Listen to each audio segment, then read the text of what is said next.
मैं आपको उन लोगों से रूबरू करवाने जा रहा हूं जिनको शौक है लोगों की रगों में बहने का, लोगों के दिलों में धड़कने का। नमस्कार, मैं एम बलडोदिया आप सभी को विश्व रक्तदाता दिवस की हार्दिक शुभकामनाएं प्रेषित करता हूं। मैं एक नियमित रक्तदाता हूं। अब तक 23 बार मैंने ब्लड डोनेट किया है और कोरोना जैसी भयावह महामारी की स्थिति में 2 बार मैंने अपना प्लाज्मा डोनेट किया है। आप सब लोगों को विश्व रक्तदाता दिवस की हार्दिक शुभकामनाएं। इस विशेष मौके पर, इस विशेष अवसर पर आपको सबसे पहले यह जानना जरूरी है ये क्यों आयोजित किया जाता है। WHO जो विश्व स्वास्थ्य संगठन है, रेड क्रॉस सोसाइटी है, उनके कोलैबोरेटिव एफर्ट्स थे और 14 जून को विशेष तौर पर एक दिन घोषित किया गया या 14 जून को विशेषतः इस बात के लिए तय किया गया कि इस दिन दुनिया भर में रक्तदाताओं के सम्मान में या रक्तदाताओं को मोटिवेट करने के लिए, उनको प्रेरणा देने के लिए रक्तदान दिवस मनाया जाए। इस दिवस को निर्धारित करने के पीछे भी एक बड़ा कारण था। कार्ल लैंडस्टीनर जो कि ब्लड ग्रुप्स के इन्वेंटर हैं, उनके जन्म दिवस को 14 जून को विश्व रक्तदाता दिवस, वर्ल्ड ब्लड डोनर्स डे रखा गया।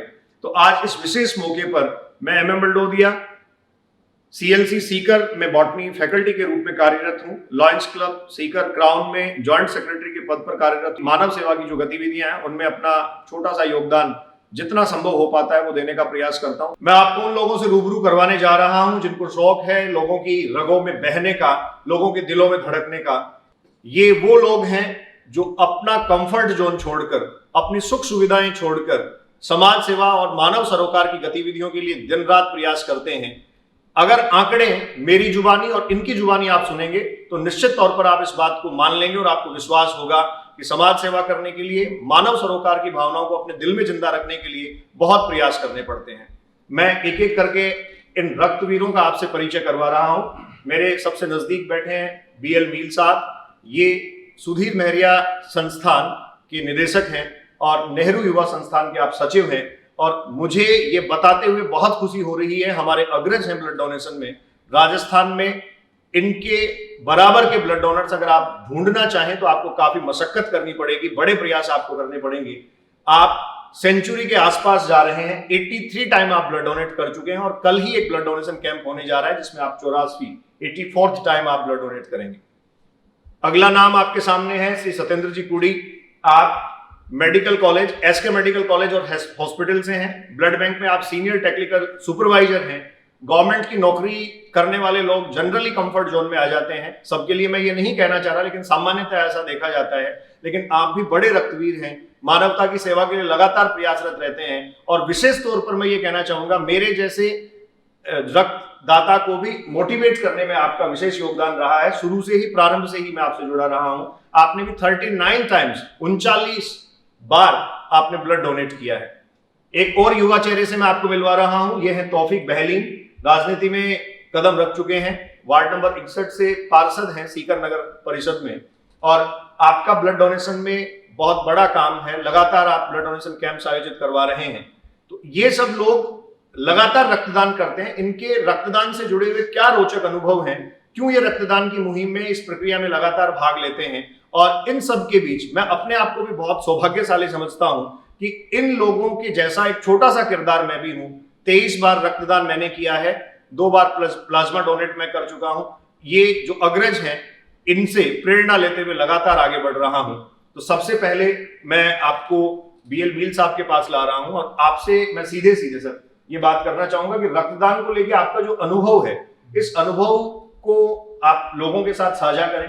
प्रेरणा के रूप में लोगों के बीच रक्तदान से संबंधित जितनी सारी बातें हैं वो जा सकें। आदरणीय BL मील साहब। धन्यवाद महेंद्र जी।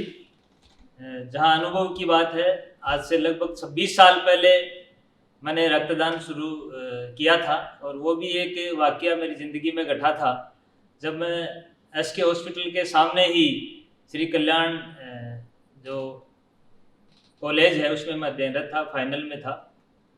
तो एक एक्सीडेंट केस वहाँ आया और जो कि एक्सीडेंट केस उस समय कम होते थे तो हम सब लोग देखने SK हॉस्पिटल आए थे।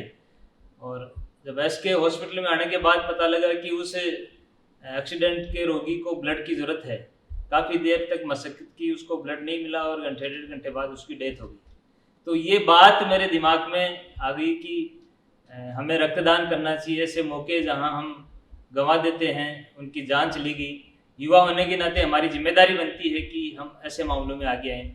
और वो बात कहीं न कहीं मेरे दिमाग में घर कर गई और उसके बाद मैंने रक्तदान करना शुरू किया था। मतलब एक टीस आप में ये रही, आपने जो वस्तु स्थिति देखी, वहां जो दुर्घटना जो हो गई थी, वो टीस आप लेके चले और आप इस आंकड़े से अंदाज लगा सकते हैं कि किसी आदमी को 83 बार 84 बार ब्लड डोनेट अगर करना हो तो कितनी लंबी यात्रा पूरी करनी पड़ती है। एक अनुकरणीय उदाहरण पूरे समाज के लिए है जी। उसके बाद मैंने रक्तदान करना शुरू किया था और एक समय बाद मुझे लगा कि मेरे अकेले के रक्तदान करने से कोई बहुत बड़ा बदलाव नहीं आने वाला है। तो धीरे धीरे मेरे साथ युवाओं की टीम बनाना मैंने शुरू किया और टीम बनाने के बाद फिर रक्तदान कैंप आयोजित करना शुरू किया। उस समय चूंकि स्वैच्छिक रक्तदान बहुत कम होता था। आपको ताज्जुब होगा महेंद्र जी, मैंने पहला रक्तदान शिविर 1996 में लगाया था, 1996 20 अगस्त मुझे याद है। पहला मेरा ब्लड डोनेशन कैंप था जिसमें लगभग 100 लोगों को मैंने इनवाइट किया था और उसमें मुश्किल से 50 लोग उस ब्लड डोनेशन कैंप में आए थे। लेकिन जब डोनेशन की बात आई तो मात्र 21 लोगों का डोनेशन हुआ था, क्योंकि बहुत सारी भ्रांतियां थी, लोगों को डर था। वो मेरे कहने पे आ तो गए लेकिन कहीं ना कहीं वो इधर उधर करके वो निकल गए। उस समय मुझे लगा कि ज़्यादा प्रयास करने की आवश्यकता है और मैंने धीरे धीरे ऐसे लोगों की टीम बनाना शुरू की जो खुद डोनेशन करने के लिए हर वक्त तैयार रहते थे। ऐसे करते करते एक समय चलता गया और उसके बाद मैं आपको बताऊं कि मेरे जीवन में जो सबसे इम्पोर्टेंट बात आई, पूर्व केंद्रीय मंत्री सुभाष जी महरिया एवं पूर्व विधायक नंद किशोर जी महरिया की प्रेरणा और मार्गदर्शन रहा कि उस समय एक हमने ट्रस्ट का गठन किया था, सुधीर महरिया स्मृति संस्थान जी। महरिया जी के सुभाष जी महरिया के छोटे भाई थे जो डीवाईएसपी थे, रोड एक्सीडेंट में जिनका देहांत हो गया था, उनके नाम से ट्रस्ट बनाया था और हमने उनकी पुण्यतिथि पे और उसके बाद उनके पिताजी की पुण्यतिथि पे हमने रक्तदान करना शुरू किया था, कैंप लगाना शुरू किया था। और उसका असर जिले में ये हुआ कि उसके बाद फिर जो भी अपने परिजनों की स्मृति में कुछ लोग करना चाहते हैं तो वो निश्चित रूप से रक्तदान शिविर जरूर लगाते हैं। उसका ही असर ये रहा कि आज लगभग पूरे जिले में हम देखें तो पुण्यतिथि पे उनकी स्मृति में या परिजनों की स्मृति में लगभग सैकड़ों कैंप जिले में आयोजित होते रहते हैं। मिल साहब, एक मैं छोटी सी बात आपसे जानना चाहूंगा और ये जो वीडियो देख रहे हैं उन तक भी ये बात पहुंचे। वर्ष भर में कितने कैंप करीब आप जो है वो पर्सनली अटेंड कर लेते हैं या फिर आपकी मुहिम के साथ जो लोग जुड़े हुए हैं तो कितने कैंप्स जो हैं वो ऑलमोस्ट आप हर साल देख लेते हैं? अगर हम इन 4-5 साल की बात करें तो लगभग 20 से 25 कैंप में कहीं न कहीं मैं खुद उसमें शामिल होता हूँ। लोगों के बीच, युवाओं के बीच जाने का मुझे मौका मिलता है, तो ये काफ़ी है। मतलब इतने आप कंडक्ट करवा लेते हैं, अपने आप में बड़ी बात। बिल्कुल, क्योंकि पिछले 2-1 साल में हम देख रहे हैं कि युवाओं में काफ़ी जोश आया है। हम अगर लॉकडाउन की बात करें तो पिछले लॉकडाउन में हमारी टीम ने मिलकर 15 ब्लड डोनेशन कैंप लगाए थे, 1100 से ज़्यादा यूनिट। उस समय जब लोग घर से बाहर नहीं निकलते थे, उस समय इस सीकर जिले के युवा साथियों ने बढ़ चढ़ के रक्तदान में हिस्सा लिया था। ये मैं आपको बताना चाहूंगा, सीकर जिला अपने आप में इस मामले में प्रेरणा है। जब प्रकृति ने अपना भयावह रूप दिखाया और कोरोना जैसी महामारी में लोग अपने घरों में कैद रहे, अपनी जान बचाने के लिए लोग संघर्ष करते रहे, उस दौर में भी ऐसे लोग सड़कों पे रहे, लोगों के बीच रहे, लोगों के बीच काम किया। और ये जितने सारे लोग आपके सामने हैं, इंक्लूडिंग मी, मैं भी इस बात पे गर्व महसूस करता हूँ कि इन्हीं लोगों में से एक छोटा सा किरदार हूँ। हम सब लोगों ने जितना प्रयास हम कर सकते थे, किसी को ब्लड अरेंज करवाना, किसी को प्लाज्मा अरेंज करवाना, किसी के लिए इंजेक्शन, किसी के लिए दवाइयाँ, किसी के लिए ऑक्सीजन, हर स्तर का प्रयास जो जैसा संभव हो पा रहा था वो हम लोग कर पा रहे थे। और ये सब करके मुझे लगता है कि आप सब मेरी बात से सहमत होंगे, ये सब करके हमें सिर्फ सुकून मिलता है और सुकून दुनिया में सबसे ज्यादा महंगा है, मैं जहां तक समझता हूँ। अब मैं आ रहा हूँ सत्येंद्र जी के पास। सत्येंद्र जी का जैसा मैंने परिचय आपको दिया, सरकारी महकमे से हैं और आप रक्तदान की जो प्रक्रिया है उसमें बहुत सारे लोगों के लिए अपने आप में प्रेरणा है। तो सत्येंद्र जी के उद्गार आप तक इस वीडियो के माध्यम से पहुंच रहे हैं। सर धन्यवाद महेंद्र जी। मैं चूँकि ब्लड डोनेशन सर्विसेज जो होती हैं, बेसिक ब्लड बैंक से जुड़ा हुआ, करीब पिछले मेरी जो 28 साल की राज्य सेवा का जो कार्यकाल है उसमें से 25 वर्ष से मैं ब्लड बैंक से जुड़ा हुआ हूँ। ब्लड बैंक के में मैंने लैब टेक्नीशियन के रूप में अपनी सेवाएं प्रारंभ की थी और आज मैं सीनियर टेक्निकल सुपरवाइजर के पद पे Shri Kalyan government medical college एवं हॉस्पिटल में मैं ब्लड बैंक में कार्यरत हूँ। जैसा कि आपने बताया, सीकर के युवाओं को हमेशा से ही सीकर पे रहने का जुनून सवार हुआ है। किसी एक समय में स्वैच्छिक रक्तदान के डाटा जो बिल्कुल शून्य के बराबर थे, काफी कम। आज सीकर की बदौलत सीकर में जो प्रति वर्ष करीब 30-35 हजार यूनिट जो रक्त मरीजों की आवश्यकता होती है विभिन्न चिकित्सालयों, जिले एवं आसपास के जिले के चिकित्सालयों में, उसकी आपूर्ति का करीब 85% भाग जो है स्वैच्छिक रक्तदान शिविरों से जो रक्त आता है या स्वैच्छिक रक्तदाताओं से जो आता है उससे हमें ब्लड बैंकों को प्राप्त होता है और उसी से मरीजों को दिया जाता है जी। और शेखावाटी के अलावा भी अन्य जयपुर जिले में जो ब्लड बैंक्स हैं उनके भी नियमित शिविर सीकर में लगते हैं। सीकर के युवाओं में विशेष रूप से जो स्वयंसेवी संस्थाएं हैं, स्वयंसेवी संस्थाओं के साथ साथ सीकर की जो शैक्षणिक संस्थाएं हैं, ये भी मैं बताऊंगा कि ये अनुकरणीय उदाहरण है। जैसे सीएलसी का जैसे मैं 15 वर्ष से अधिक समय से हो गया सर, जैसे बात करें, मैं आपको बताना चाहूंगा, मैं एमएम बलडोदिया सीएलसी में बॉटनी फैकल्टी हूँ और 8 सालों से सीएलसी से जुड़ा हुआ हूँ। 2003-4 से, जैसे मील साहब हम कह रहे थे, 96 से आप जो है ब्लड डोनेट कर रहे हैं। 96 में सीएलसी एस्टेब्लिश हुआ, 2003-4 से लगातार सीएलसी कैंप करवा रही है। अगर इस पेंडेमिक के टाइम को छोड़ दिया जाए तो लगातार इस प्रकार से बहुत सारे शिक्षण संस्थानों का योगदान है और ये अपने आप में सीकर को अलग बनाता है। सर, मीर साहब जैसे स्वयंसेवी संस्थाएं जो चलाते हैं, चाहे नेहरू युवा संस्थान है और भी बहुत सारी सामाजिक संस्थाएं, मैं नाम लूंगा तो बहुत लंबी लिस्ट है सीकर की। उसके साथ मैंने बताया कि शैक्षणिक संस्थानों में भी ये जागृति है कि संस्थान आगे हट के इस तरह की गतिविधियां आयोजित करते हैं। बिल्कुल, इसी के साथ ही कुछ धार्मिक संगठन हैं, उनके भी आयोजन चलते हैं जिनमें कि रक्तदान का शिविर भी आयोजित किए जाते हैं। और एक चीज और कहूंगा मैं जी, राजनीति से लोगों को प्रेरणा बहुत लगती है। सीकर में जो राजनीतिक दल जो हैं उनके जो युवा मोर्चे हैं, जैसे कांग्रेस का सेवा दल है, बीजेपी का युवा मोर्चा है, ये सब भी SFI, DF और क्या DYFI वगैरह जो संगठन जो मोर्चा के संगठन वो बिल्कुल राजनीतिक दलों के जो युवा मोर्चा के जो संगठन हैं वो भी आके समय समय पे सीकर में रक्तदान शिविरों का आयोजन करते। तो देखिए, ये अपने आप में बहुत बड़ी बात है, बहुत अच्छी बात है कि जनरली जो पॉलिटिकल पार्टीज हैं, राजनीतिक दल हैं, उनका इन्वॉल्वमेंट हम बहुत कम देखते हैं, या फिर सामाजिक सरोकार में उनका अगर इन्वॉल्वमेंट होता भी है तो उनके अपने अपने बेनिफिट्स होते हैं। तौफीक हो सकता है मेरी बात से इत्तेफाक ना रखता हो, लेकिन फिर भी ऐसा है।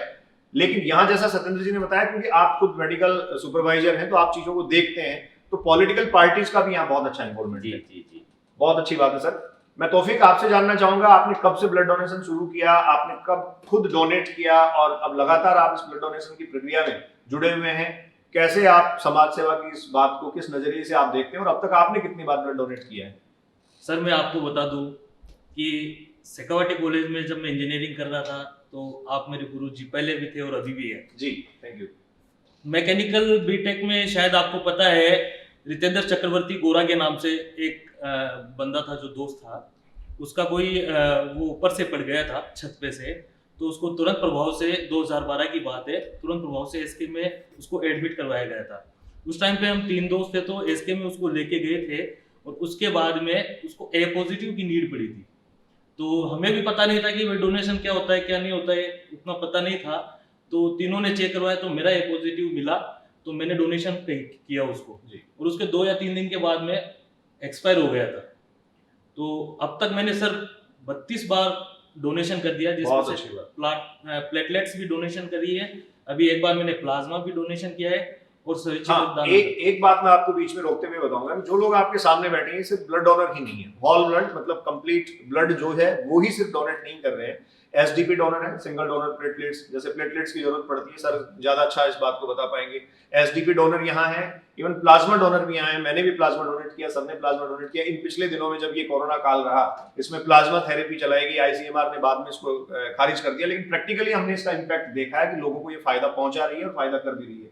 तब हमने एक्टिवली प्लाज्मा डोनेशन की मुहिम चलाई और मुझे ये कहते हुए बहुत फक्र है कि मील साहब के साथ मैं भी जुड़ा रहा और करीब 80 से ज्यादा 80-85 से ज्यादा इस दूसरे फेज में, कोरोना का जो पहला फेज था उसमें डोनेशन हुए, दूसरे फेज में डोनेशन हुए, तो ये डोनेशंस जो है वो मोर देन 100 है प्लाज्मा डोनेशन अगर देखा जाए। सेकंड फेज की मैं सर बात कर रहा हूँ, जो सेकंड वेव थी उसमें भी मोर देन 100 ये है जी।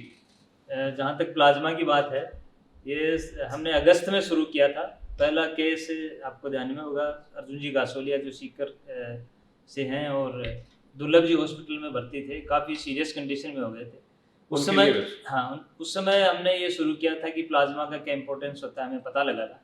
और एक युवा को मैंने मोटिवेट किया था जो सीकर का ही रहने वाला था, लेकिन उस समय वो किसी काम से, नौकरी के सिलसिले से पानीपत चला गया था। लगभग 450 किलोमीटर की यात्रा करने के बाद वो जयपुर आके उसने डोनेशन किया था।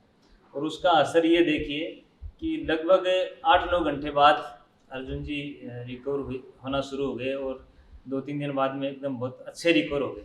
उसके बाद हमने एक मुहिम चलाई कि क्यों न हम जो पॉजिटिव से नेगेटिव हो गए, जिनको 28 दिन से ज़्यादा हो गए, ऐसे यूथ को मोटिवेट करके और प्लाज्मा डोनेशन करवाया जाए। हमने पहला कैंप मरिया जी के निर्देशन में, हमने सुधीर मरिया स्मृति संस्थान के तत्वाधान में 10 सितंबर को सीकर में प्लाज्मा स्क्रीनिंग कैंप लगाया था, जिसमें लगभग 51 यूथ आए थे। और उनका स्क्रीनिंग करने के बाद 23 लोग जो फिट हुए थे, क्योंकि प्लाज्मा और प्लेटलेट में हम सबको पता है कि वेन का भी बहुत बड़ा इशू, हाँ, काफी बड़ी दिक्कतें रहती है, टेक्निकली प्रॉब्लम रहती है। उसके बाद एंटीबॉडी टेस्ट होता है, तो एंटीबॉडी बनी है या नहीं बनी है, क्योंकि उसमें प्लाज्मा में हम देखते हैं कोरोना के विशेष रूप से प्लाज्मा एफरेसिस होता है, उसमें एंटीबॉडी का महत्वपूर्ण रोल होता है। तो वो एंटीबॉडी लेवल उसमें प्रॉपर है या नहीं, तो वो फिर हमने एक शुरुआत की थी। और लास्ट ईयर भी लगभग 164 यूनिट बहुत बड़ी प्लाज्मा डोनेशन कराया था। और इस साल हमने देखा है कि जैसे ही मार्च एंडिंग में आके और अपने यहाँ ये जरूरत पड़ना शुरू हो गया था, और एकदम से फिर जरूरत बहुत फास्ट काफी डिमांड, सेकंड वेव काफी थोड़ी घातक रही भयावह थी और जरूरत भी बहुत एकदम से पड़ी थी। पिछली बार तो एक लंबे टाइम तक धीरे धीरे डोनेशन होता था, लोगों की जरूरत कम थी, उसके अकॉर्डिंग होता था। ये एकदम से जरूरत पड़ने के बाद हमारे ऊपर भी एकदम से लोड बढ़ा। और दूसरी बात ये थी कि अपने वहाँ जो सेकेंड वेव में जो पॉजिटिव थे उनकी संख्या भी सीकर में कम थी, तो वो फिर काफ़ी मशक्कत करनी पड़ी। लेकिन युवाओं का सहयोग इतना रहा कि दोनों साल के मिलाकर 336 यूनिट सीकर के युवाओं ने कोरोना काल में जो कोरोना के संक्रमित गंभीर रोगी हैं उनको जान बचाने के लिए प्लाज्मा डोनेशन का काम किया। 336 यूनिट, मुझे लगता है पूरे राजस्थान में सबसे बड़ा, सबसे सर्वाधिक है। और ये हम सब सीकर वाले लोगों के लिए नहीं, राजस्थान के लोगों के लिए और सबके लिए गर्व की बात है, गौरव की बात है कि मानव सरोकार की गतिविधियों में इस प्रकार से लोग इन्वॉल्व रहे, बहुत सारे लोग आगे आए। एक और रक्तवीर से मैं आपका परिचय करवा रहा हूँ। आप मुकेश जी सैनी हैं, सीकर के पास एक छोटा सा हर्ष गांव है, वहां से आप आते हैं। मुकेश जी विवेकानंद नवयुग मंडल से हैं। इन्होंने अपना संगठन, अपने समाज सेवी संस्था गठित करने के साथ साथ लोगों को रक्तदान के लिए प्रेरित किया। आप स्वयं 27 बार ब्लड डोनेशन कर चुके हैं। हाल ही में इन्होंने, जैसा मुझे ध्यान है, अपने जन्मदिन पर 27वीं बार ब्लड डोनेट किया। तो मुकेश जी, मैं आपसे ये जानना चाहूंगा कि ये जो ब्लड डोनेशन की मुहिम है, इसमें आप कैसे जुड़े और ब्लड डोनेशन को लेकर तब से लेकर अब तक आपकी जो 27 डोनेशन की या 27 डोनेशन जो हुए उनकी जो जर्नी है, उनमें आपके पास सबसे रोचक अनुभव क्या है? शुरुआत में तो मैंने 2011 में फर्स्ट डोनेशन किया था जी, और तीसरा डोनेशन था वो मेरा थोड़ा रोचक था। मित्तल जो हॉस्पिटल है उसमें मेरा एक मित्र था जो कैंसर से पीड़ित थे, तो उनको AB नेगेटिव ब्लड की जरूरत पड़ी। तब मेरे पास एक फोन आया कि यार एक AB नेगेटिव ब्लड की जरूरत है और बहुत सीरियस केस है। तो मैंने कहा देखो, मैं थोड़ा सा डर लगता है कि ब्लड देने से वीकनेस आती है। तो उस टाइम मिल साहब से परिचय हुआ था, तो मिल साहब ने भी मोटिवेट किया कि नहीं ऐसा कुछ नहीं है। तब मैं मित्तल हॉस्पिटल में तीसरी बार डोनेशन किया था। तब उसके 2 से 3 दिन बाद में उनकी भी डेथ हो गई थी। 18 साल का लड़का था वो। तो उस टाइम मैं खुद 24 साल के लगभग था। तब मेरे को देखने को मिला कि नहीं, मैं रेगुलर डोनेशन करूंगा। तब से लेकर आज तक मैं कंटिन्यू डोनेशन कर रहा हूँ और 27 बार मैंने डोनेशन किया है। बहुत बड़ी बात है, बहुत अच्छा अनुभव है। आपकी जो टीम है, आपका जो संगठन है, वो लगातार ब्लड डोनेशन की एक्टिविटी से जुड़ा हुआ है। तो कितने, मैं मतलब आंकड़ा जानना चाह रहा हूँ कि कितने वॉलंटियर्स जो हैं, कितने नवयुवक आपके साथ जुड़े हुए हैं जो लगातार इस मुहिम को आगे बढ़ा रहे हैं? मेरा हर्ष गांव जो है उसमें यूथ की मेरी जो टीम है लगभग 85 के लगभग 85 हो गए, 85। तो मैं जहां तक समझता हूँ, देखिए 85 की जो कह रहे हैं, सिर्फ नंबर 85 नहीं, ये मल्टीपल होता है, क्योंकि हर एक आदमी के कांटेक्ट में 4-5 लोग कम से कम होते हैं और वो उतने ही लोगों को मोटिवेट कर पाते हैं। तो मुकेश जी भी अपने आप में प्रेरणा स्रोत है। उम्र अभी आपकी क्या है? 31 सर। 31 साल की उम्र में 27 बार डोनेशन है। आप सोच सकते हैं, मील साहब की तरह लगातार अगर बने रहे तो यात्रा लंबी होगी। डेफिनेटली हम आपके अच्छे स्वास्थ्य की कामना करते हैं। जरूर आप प्रेरणा बने और आप निश्चित तौर पर इस ब्लड डोनेशन की एक्टिविटी को बहुत हाइट तक ले जाएं। अब इस चर्चा में, इस परिचर्चा में सत्येंद्र जी से मेरे कुछ सवाल हैं। सर, सीकर में ब्लड को लेके जैसे ब्लड डोनेशन कैंप्स वगैरह आप काफी आयोजित करवाए जाने लगे। शुरू में मैं जब आपसे जुड़ा था या शुरुआत में 2010 में मैंने शुरुआत की, तब भी काफी दिक्कतें थी। हालांकि मील साहब हमारे पुरोधा है इस मामले में, जितनी दिक्कतें इन्होंने फेस की हैं, जितनी दिक्कतों का सामना इन्होंने किया, हमने कभी नहीं किया। लेकिन फिर भी तब से लेकर अब तक स्थिति में काफी सुधार आया है। तो एक तो अपने सीकर जिले में या सीकर में पर डे कंजप्शन कितना है, कितनी खपत ब्लड यूनिट्स की यहाँ है, और दूसरा आप जो सीकर मेडिकल कॉलेज है उसका अपना ब्लड बैंक है, मेडिकल कॉलेज एंड हॉस्पिटल का, उसमें स्टोरेज कैपेसिटी क्या है। और थोड़ा सा मैं आपसे रिक्वेस्ट करूंगा कि ब्लड कंपोनेंट्स के बारे में भी आप थोड़ा ब्रीफ कर दें। सीकर में करीब, मैं खाली राजकीय चिकित्सालय की बात नहीं कर रहा, सीकर में राजकीय चिकित्सालय के अलावा 5 ब्लड बैंक और भी हैं जी। करीब सबको मिला के करीब औसतन कम से कम 100 यूनिट प्रतिदिन आवश्यक। Daily 100 unit, 100 units per day जो है वो रिक्वायर्ड है। और जिन लोगों से आप मिल रहे हैं इनके साथ बहुत लंबी टीम जुड़ी हुई है। ये सब लोग इस आपूर्ति को, सीकर बड़ा चिकित्सा हब है। शेखावाटी में आसपास के जो काफी दूर दूर से मरीज यहाँ इलाज की आस लेके आते हैं और उनका वास्तव में यहाँ निदान होता है। तो करीब 100 यूनिट प्रतिदिन यहाँ के लोगों 100 यूनिट्स पर डे जो कंजप्शन। मरीज हैं उनकी आवश्यकता। स्टोरेज कैपेसिटी यहाँ की क्या, कितनी स्टोरेज कैपेसिटी है? जी, स्टोरेज कैपेसिटी जैसे गवर्नमेंट श्री कल्याण अस्पताल की बात मैं करूँ, वहाँ करीब 600 unit blood minimum storage capacity है, 600 प्लस ही है, करीब 700 यूनिट के करीब। 600 से 700 यूनिट जो है वो स्टोरेज में एसके हॉस्पिटल, ब्लड बैंक और जो मेडिकल कॉलेज आजकल हो गया है उसमें की जा सकती है। इसके अलावा जैसा सर ने भी बताया कि और यहाँ ब्लड बैंक्स हैं, उनका भी अच्छा इंफ्रास्ट्रक्चर, अच्छी मेडिकल इक्विपमेंट्स और फैसिलिटीज उनके पास है। तो इस पॉइंट ऑफ व्यू से सीकर जो है वो काफी आगे बढ़ रहा है। सर, ब्लड कंपोनेंट्स के बारे में थोड़ा सा आप ब्रीफ कर दें। जैसे ये हमने जो भी बात की, प्लाज्मा, हम प्लेटलेट्स, एसडीपी और ये सब बात कर रहे हैं। आज क्या विज्ञान का युग है, विज्ञान और तकनीकी के संयुक्त इस्तेमाल से आज प्रोसेस इस तरह की हो गई कि पेशेंट को अगर किसी कंपोनेंट की भी आवश्यकता होती है पर्टिकुलर, तो उसका भी अलग से डोनेशन होता है। जैसे कि मैं बताना चाहूँगा कि एक यूनिट जो ब्लड जो लिया जाता है उसके 3 अलग अलग भाग किए जाते हैं। उसमें से प्लेटलेट अलग करी जा सकती हैं, प्लाज्मा अलग किया जा सकता है और पैक सेल जो है वो अलग किए जा सकते हैं। इसी प्रकार डोनेशन में सीधा ब्लड ने लेके जो एफरेसिस, जिस प्रोसेस की आप चर्चा कर रहे थे, जिसमें कि प्लाज्मा फेरेसिस भी है और एसडीपी जो बोलते हैं वो प्लेटलेट फेरेसिस होती है। सर, एक सवाल मेरा कि एसडीपी और आरडीपी 2 टर्म हम सुनते हैं जी। मैं भी वैसे विज्ञान का विद्यार्थी हूँ, साइंस बैकग्राउंड से तो थोड़ा समझता हूँ, बायोलॉजी का हूँ।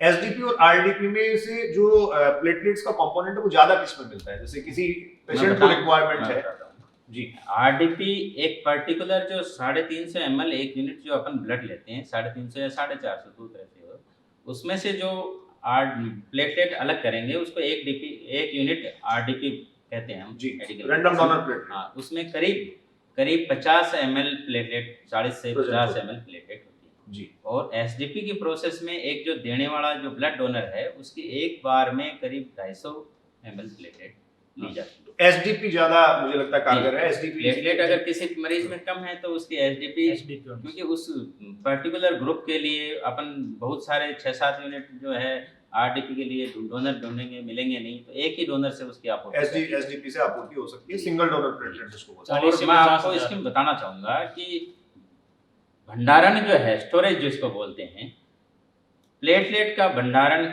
37 डिग्री सेंटीग्रेड पे 5 दिन से अधिक नहीं किया जा सकता। इसलिए एसडीपी के लिए फ्रेश डोनर ही लिया जाता है और उसी का उसमें लेके दिया जाता है। रक्त की जो लाल रक्त कणिकाएं जिसको पैक्ड रेड ब्लड सेल बोलते हैं जी, उसका भंडारण 35 और 42 दिन, 2 तरह के जो बैग हैं जिनमें लिया जाता है। एक 35 डेज और दूसरा 42 डेज तक अधिकतम उस समय से तक इसका भंडारण कर लिया जाता है। और ब्लड बैंकों में करीब जो एवरेज जो है वो खपत हो जाती है उस समय तक। जो स्टॉक कैपेसिटी जो मेंटेन करते हैं उसमें ये है कि जो ब्लड जो डोनर का लिया जाता है उस कोशिश ये रहती है कि हर संभव उस तारीख से पहले किसी न किसी मरीज तक उसको पहुंचा दिया जाए। तो सर ने हमें टेक्निकली सारी प्रक्रियाएं समझाई और मैं बताना चाहूँगा एक एफएफपी जो है फ्रेश फ्रोजन प्लाज्मा है, हाँ, जो उसकी जो लाइफ है उसकी 1 ईयर होती है। उसकी 1 ईयर लाइफ। फ्रोजन प्लाज्मा तो मुझे लगता है कि टेम्परेचर काफी नीचे रहता होगा जिसमें फ्रीज किया जाता है। -40 से -80 डिग्री तक संधारित किया जाता है। और ऐसे इक्विपमेंट सीकर में है जी जी। आप देखिए, ये हमारे लिए, ये हमारे सबके लिए अपने आप में बहुत बड़ी बात है, गौरव की बात है कि ऐसे इक्विपमेंट्स और इंस्ट्रूमेंट्स और मेडिकल मशीनरी जो है वो यहाँ उपलब्ध है कि 1 ईयर तक जो प्लाज्मा फ्रोजन है वो हम यहाँ कर सकते हैं। सर, एक आखिरी सवाल आपसे, ब्लड डोनेशन की एक्टिविटी से आप लगातार जुड़े हुए हैं, सारी गतिविधियां आप देख ही रहे हैं, ब्लड डोनेशन को लेके आज भी आपके पास जैसे पेशेंट्स आते हैं, आप तो रोजाना ब्लड यूनिट्स जो है वो लोगों को इशू करने का काम ही करते हैं और उसको सुपरवाइज कर रहे हैं आप। तो एक कॉमन प्रॉब्लम आपको क्या लगती है? जैसे कोई पेशेंट आया और उस पेशेंट के अटेंडेंट साथ में आए, तो जनरली लोग ब्लड डोनेट नहीं करते हैं या फिर सीधे वहां ब्लड बैंक से ही लेना चाहते हैं या फिर कर देते हैं? महेंद्र जी, इसमें सबसे बड़ी बात यह है कि आज हालांकि शिक्षा का स्तर सुधर गया है, लेकिन अभी भी कई बार देखने को आता है उसमें सबसे बड़ा रोल मोटिवेशन का रहता है जी। अगर आप किसी भी डोनर को जिसने कभी रक्तदान नहीं किया है, अगर उसका मोटिवेट करोगे तो वो तुरंत तैयार हो जाएगा। उसको एक बार जो दे देता है उसके तो समझ में आ जाती है, उसको जो आत्मसंतुष्टि मिलती है डोनेशन करने वाले को, उसके बाद में तो उसको पता चल जाता है कि रक्तदान से मन को संतुष्टि मिलती है। और ये एक ऐसा दान है क्योंकि ब्लड किसी कंपोनेंट या ब्लड के कंपोनेंट किसी मशीन में नहीं बनाए जा सकते, आर्टिफिशियली ब्लड प्रोड्यूस नहीं किया जा सकता, इसलिए इसको ह्यूमन बॉडी से ही लेना पड़ेगा। और उसके लिए जहाँ तक जिस प्रकार की जो भ्रांतियां हैं लोगों में कि भाई रक्तदान से मेरे को कमजोरी आ जाएगी, मेरे को चक्कर आ जाएंगे या मेरे कुछ और हो जाएगा, एक बार उसके लिए अपन क्या पॉजिटिवली किसी को मोटिवेट करेंगे। मोटिवेटर जो होता है वो अपने आप में बहुत अच्छा काम करता है, कैटलिस्ट का अच्छा काम काम एक तरीके से करता है, वो लोगों को आगे ला सकता है जी। तो हम सब आपको मैं इस मंच से यहाँ जो हम बात कर रहे हैं इस परिचर्चा में बिल्कुल आश्वस्त करता हूँ कि आपकी प्रेरणा हमेशा से हमारे साथ बनी रहे, आपका सहयोग बना रहे और हम लगातार प्रयास करते रहेंगे। मील साहब जैसे अग्रज के सानिध्य में ये सब हम प्रयास करते रहेंगे। जैसा आप देख पा रहे हैं 83 डोनेशंस हो गए हैं। मैं माफी चाहूंगा लेकिन आपकी उम्र 46 ईयर्स, 46 साल आपकी उम्र है, 83 बार आप डोनेट कर चुके हैं, ब्लड डोनेट 83 टाइम्स। और ये राजस्थान के जो चुनिंदा और जो बड़े ब्लड डोनर्स हैं उनमें शुमार आप होते हैं। तो मैं आपसे ये जानना चाहता हूं कि मेरे जैसे अभी जो छोटे ब्लड डोनर हैं जो 20-25 बार कर चुके हैं, मुकेश जी ने अभी 27 बार किया है, मतलब हम जो है वो अभी 30 वाले फेज में है, तौफीक हमसे बात अभी कर रहा था वो 40 वाले में पहुंच गया, आप 40 वाले में चले गए। तो हम मतलब आपके पीछे पीछे चलते रहे, इसके लिए हमें क्या करना चाहिए? कैसे अपने आप को हम फिट रखें? हीमोग्लोबिन कैसे मेंटेन रखें? सबसे ज्यादा जरूरी चीज इसमें ये होती है कि लगातार अगर आप डोनेट करते हैं तो हीमोग्लोबिन आप में परफेक्ट रहना चाहिए। तो मैं आपसे कुछ अपने घरेलू नुस्खे, मतलब आप राज सारा आज खोल दें आप, मैं आपसे ये जानना चाहूंगा।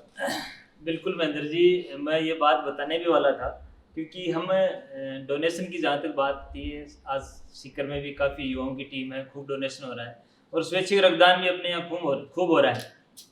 लेकिन हम रक्त की जरूरत ही नहीं पड़े ऐसा भी कुछ वातावरण अगर हम जिले में तैयार करें तो ये हमारे लिए बहुत महत्वपूर्ण बात होगी। जनरली हम देखते हैं कि ज्यादा जरूरी बात है सर, मैं एक बार बीच में आपको टोक रहा हूँ। सर कह रहे हैं ब्लड डोनेट हम कर रहे हैं, अच्छी बात है, लेकिन हम ऐसी स्थिति क्यों नहीं पैदा करें कि ब्लड डोनेट करने की या ब्लड की रिक्वायरमेंट ही लोगों को नहीं हो, ऐसी स्थिति क्यों नहीं पैदा हो? जी बिल्कुल, क्योंकि रक्तदान हम कर रहे हैं, खूब सारे कैंप लगा दिए, मैंने भी मेरी टीम ने भी 150 कैंप लगा दिए, 15,000 से ज़्यादा यूनिट पिछले 26 साल के दौरान हुई है। लेकिन मुख्य बात यह है कि ये जरूरत पड़े ही नहीं, क्योंकि आज हम देखते हैं कि एक्सीडेंट वगैरह वो तो ऐसी परिस्थितियाँ हैं जहाँ ब्लड की ज़रूरत पड़ती है, वहाँ तो उसको हम टाल नहीं सकते। लेकिन हम जनरली देखा जाता है कि डिलीवरी के समय आज 40% महिला में ब्लड की कमी है, और डिलीवरी के समय जब आज हम जनना हॉस्पिटल देख लो या दूसरे हॉस्पिटल में देख लो, डिलीवरी के समय सबसे ज़्यादा ब्लड की जरूरत पड़ती है। जबकि हमारे यहाँ वातावरण ऐसा है कि अगर हम शुरू से ही ध्यान रखें तो हमारे को ब्लड की जरूरत पड़े ही नहीं। जनरली देखते हैं कि आज जैसे मैं डोनेट कर रहा हूँ, मैं डोनर हूँ, तो मेरा डोनेशन होने के बाद मेरे ब्लड की ज़्यादा से ज़्यादा जो टेस्ट होंगे वो 4-5 टेस्ट होंगे। हमारा HIV 1 हो गया, 2 हो गया, सिफिलिस हो गया, ये सारे हेपेटाइटिस हो जाता है, तो ये मलेरिया टेस्ट हो गया, तो ये नॉर्मल 4-5 टेस्ट होते हैं। इसके अलावा भी हो सकता है मेरे में बहुत सारी कुछ बीमारियां हों जिनके टेस्ट नहीं हो पाते। वो कहीं ना कहीं अनजाने में मेरा ब्लड अगर किसी दूसरे की जिसके भी चढ़ेगा जिसमें ब्लड की कमी है तो कहीं ना कहीं वो बीमारी उसके साथ जा रही है जी। तो ऐसी जरूरत पड़ी है नहीं। अब हम ग्रामीण परिवेश में हम रह रहे हैं, हमारे यहाँ बहुत सारी ऐसी चीज़ें हैं जिसमें हम बिना पैसे में हम हमारा हीमोग्लोबिन मेंटेन कर सकते हैं। कई बार हम सोचते हैं कि साहब बहुत पैसा होगा, अच्छा खाना खाएंगे या खाने पे डाइट पे बहुत अच्छा पैसा हम खर्च करेंगे तभी हमारा हीमोग्लोबिन या आयरन लेवल हम मेंटेन कर सकते हैं। ऐसी बात नहीं है। बहुत ईजी में हमारे आसपास में बहुत ऐसी चीज़ें हैं जो हम फ्री में या बहुत कम पैसे में हम उसको मेंटेन कर सकते हैं। हमारे पुराने समय में देखते हैं हमारे बुजुर्ग में बाजरा यूज करते थे, बाजरा बहुत अच्छा आयरन का अच्छा सोर्सेज है। हमारी पालक है, पालक तो फिर भी हमें थोड़ा बहुत पैसा लगता है, लेकिन हमारे यहाँ एक खरपतवार होती है जो रबी की फसल में होता है, जनरली गेहूं में हम देखते हैं, जो फ्री ऑफ कॉस्ट हमें मिलती है, जिसको हम चिलवा या बथुआ जिसको बोलते हैं। बहुत रिच सोर्सेज है, प्रचुर मात्रा में हमारे उसमें आयरन होता है। बहुत सारी हरी पत्तेदार सब्जियां हैं, गुड़ है। मेरे भी, मैं आपको बताऊं महेंद्र जी, कई बार मैंने देखा है कि हालांकि मेरा एक रूटीन का सिस्टम है कि डोनेशन करने के बाद मैं रेगुलरली मेरा हीमोग्लोबिन जो टेस्ट है वो करवाता रहता हूँ। जनरली 20-25 दिन, महीने भर बाद जब भी हाँ, blood करवा bank लिया, एक जाता बार हूँ, चेक कर लिया। तो मेरे, क्योंकि हर 3 महीने बाद तो रेगुलरली ब्लड डोनेशन करना ही करना है। हाँ, एक साल में 4 बार आप ब्लड डोनेट कर ही रहे हैं। और जी। जनरली एक बार डोनेशन करने के बाद 1.5-2, जैसे आपका 14 है तो 12 आ ही जाएगा, तो उसको मेंटेन करना है। तो बहुत बार मैंने, मेरा भी कई बार क्या है, हीमोग्लोबिन जैसे 12.5 था और 10.5 आ गया, तो अब उसको मेंटेन करना है। तो कई बार जैसे इन चीज़ों से नहीं हुआ तो मैंने लगभग, हालांकि बाजरा, गुड़, ये मेरी रूटीन की चीज़ें, अंकुरित अनाज जो है वो मेरे रूटीन की है। मैं जब भी ब्लड की कमी स्प्राउट्स होती है, वगैरह जो खाए जाते जब भी मेरे में लगता है कि हीमोग्लोबिन की मात्रा कम है, तो मैं उसको जनरली यूज़ करता हूँ। इसके साथ ही हम ये देखते हैं कि हमारे यहाँ गवर्नमेंट सप्लाई में एक गोली आती है IF, आयरन फोलिक एसिड, जिसको हम बोलते हैं। Iron folic acid. अगर आप में बहुत ज़्यादा कमी है तो महीने भर उसको रेगुलर यूज लें, और विटामिन C अगर साथ लें, क्योंकि जनरली हम देखते हैं कि आयरन का विटामिन C के साथ दोनों का आपस में कॉम्बिनेशन है। अगर दोनों हम साथ लेंगे तो जो कंजप्शन है बॉडी में वो बहुत ज़्यादा। तो ये सारी चीज़ें लेके, और भी बहुत सारी हरी पत्तेदार सब्जियां, और भी बहुत सारी चीज़ें हैं जो हम हमारा आयरन लेवल बहुत ईजी वे में बढ़ा सकते हैं। अगर ये काम हम करें तो मैं समझता हूँ कि हमें फिर ब्लड डोनेट करने की जो जरूरत आज हम भागादौड़ी कर रहे हैं, लोगों को मोटिवेट कर रहे हैं, वो नहीं धीरे पड़ेगी, धीरे कम हो जाएगी। कम हो जाएगी। तो जैसा मील साहब ने बताया, कुछ साधारण नुस्खे, कुछ घरेलू नुस्खे, कुछ छोटी छोटी चीजें जो हमारी बॉडी में आयरन के लेवल को, हीमोग्लोबिन को मेंटेन रख सकती हैं। एक सार्थक परिचर्चा आप सब लोगों से हुई। हम सब लोग आज इस परिचर्चा के माध्यम से सभी युवा साथियों को, सभी ब्लड डोनर्स को विश्व रक्तदाता दिवस की शुभकामनाएं प्रेषित करना चाह रहे हैं, और हम सब इस बात का प्रण लेते हैं, इस बात के लिए सोसाइटी को, समाज को आश्वस्त करते हैं कि ब्लड डोनेशन से जुड़ी हुई हमारी ये जो मुहिम है ये अनवरत चलती रहेगी, ये लगातार चलती रहेगी। हम सब हमारे भरकस और भरपूर प्रयत्न सदैव करते रहेंगे। आप सभी को विश्व रक्तदान दिवस की हार्दिक शुभकामनाएं।